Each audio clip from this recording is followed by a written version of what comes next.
Welcome to Straight Talk with Shelia. Thank you so much for meeting me here. I am so excited to continue the conversation around our mental fitness. Today's topic is contentment for your well being. Many of you may know the poem, the Serenity Prayer, is a prayer. It says, God grant me the serenity to accept the things I cannot change, courage to change the things I can, and the wisdom to know the difference. That saying, that prayer is so important. We have got to embrace that in our lives each and every day. Because here's the thing that I have learned along the way is that contentment is up to you. You've got to decide. And there are 3 points around contentment that I want to share with you today. And I want you to talk back to me. Let me know if this is serving you, if this is helpful, and how you're using contentment in your life. So the first point is to remember to accept the things you cannot change. And when I say accept the things you cannot change, I'm saying to you to look at the thing that is giving you pain, heartache, overwhelm, and stress, and ask yourself, how is that serving me?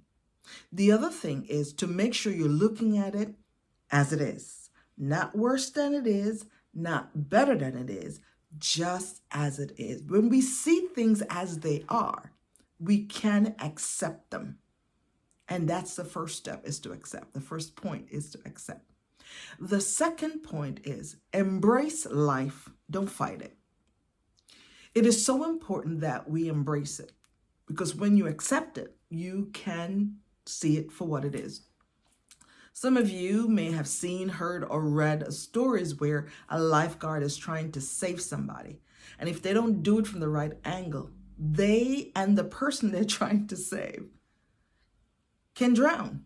The reality is that the person who the lifeguard is trying to save is fighting for their life, and they don't even realize that help is here in that moment of them being fearful and scared. So we've got to realize that we've got to be intentional about pressing pause in the space of contentment. And the third point that I want to make is to find joy on the journey. You have to find joy in the journey. And you hear me well and you hear me clearly. I didn't say happiness, because happiness is fleeting. Happiness moves. Happiness is on the outside. Your joy is within you. It's you making an intentional choice and choosing to accept what's going on and choosing to embrace it and to say, I'm going to stay right here and deal with it. I'm going to accept it for what it is, and I'm going to find something good to come out of this. I'm going to find the joy. As a coach, I'm always, in the space helping people to decipher who they are, where they are, what they want out of life, and where they want to go, to tap into their aspirations. And I want them to find the things that pull them forward. And that's the aspirations of their desire to become, to change, to do.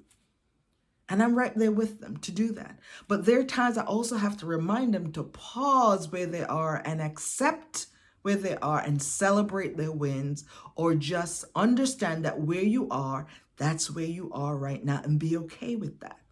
We've got to have balance in our lives. We can't just be driving and being pulled forward with our aspirations, because sometimes our aspiration will cause us overwhelm and stress. And we've got to choose to be content. Sometimes we have got to just put a pause right there. I remember many years ago, I wanted to buy a house because our boys were, at the time I was married, and our boys were growing, and they were growing out of the space, and that was just a reality. But we also had to figure out, until that house comes, we're going to be contented where we were. And I had to make sure that I made the space inviting so my kids could thrive. I had to shift around some furniture and do some little things and bring in some new ideas in the space. What can you do for you today to be content? Because some of those things that we want and desire, they are down the road. They're not yet. And we have got to be okay in the not yet.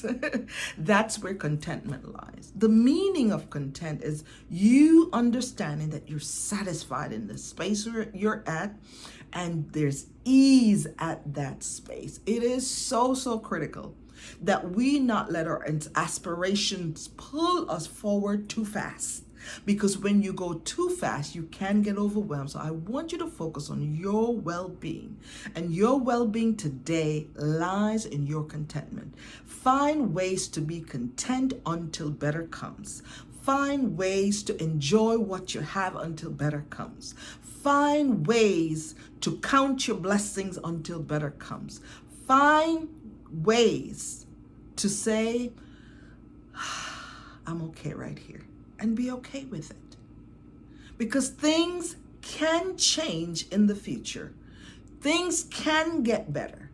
But for this time, for this moment, while it's not better, you've got to remind yourself that it's okay.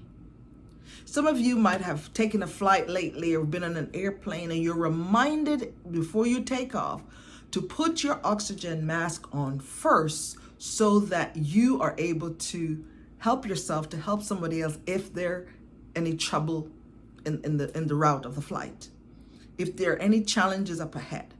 So that's where contentment is, to know that this space right here, I'm going to find my oxygen in this space, and I'm going to rest right here until better comes. It is so important that we remember to accept what we cannot change, that we embrace life, and that we find the joy on the journey. I am your coach. I am your sister, and I want to make sure that as you connect with me on these videos, like and share, like and share, like and share, share the good news, the things you're learning with someone else. Someone else need to know where to find their contentment, where to find rest for their well-being. We're being pulled in so many directions as you watch the news, as you read the newspaper, or you look on social media. There's so much going on, but you've got to make intentional choices to find contentment. What does that look like for you? Where does contentment lie? Wherever it is, make sure it is helping you to better your well-being. Have a great day, and may God bless you. Bye-bye.